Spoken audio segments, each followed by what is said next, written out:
That there is something biological about psychosis. There is something different about the brains and therefore the minds of people who develop psychosis versus who develop depression or anxiety or who are resilient to all of those. There is a difference. I think that people are becoming more familiar with the idea that psychosis is an illness that has a period of what used to be called the prodrome and is now considered clinical high risk, meaning some very, very early sort of warning symptoms that may or may not go on to develop into full-on or overt psychosis.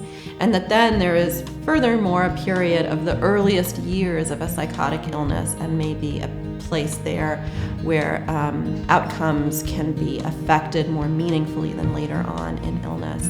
So I think that that's becoming more commonplace. I would certainly hope that it is. I would love the field to sort of understand that psychosis occurs on a spectrum of severity, that there are people who come into an inpatient unit, for instance, with a really dramatic, florid psychotic episode who may never have it again. And that when we impart an implicit or explicit message that this is it for you, you know, you need to drop out of college, you need to get on Social Security, you're going to need medicine for the rest of your life. One, we actually don't know that that's true for this person. And two, that message is really, really powerful at a time when people are hungry for information about their future or their family member's future. And I think that when we impart a message of hopelessness or despair, that has far-reaching implications for that person that we don't always realize at the time. So I think it's fair to err on the side of hopefulness instead of hopelessness. Psychosis is not analogous to diabetes or to a broken bone or to a somatic illness. It is, first of all, it affects someone's entire being. It changes who they feel like they are, and in an irrevocable way. Even if they go on to have one episode and recover, they will never feel the same way about themselves.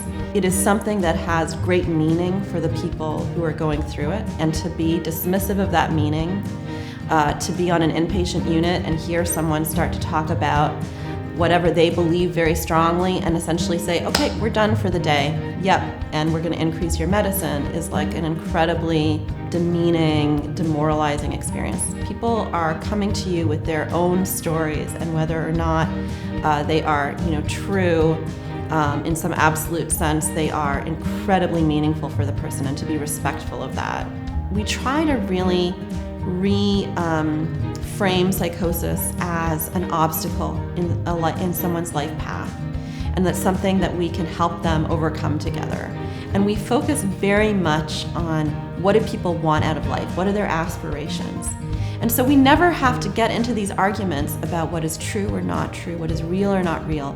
We can keep our eye on the prize. The prize is getting that restaurant. The prize is getting that college degree. The prize is getting your own apartment. And so then we can just focus on that and how do we move you forward towards that?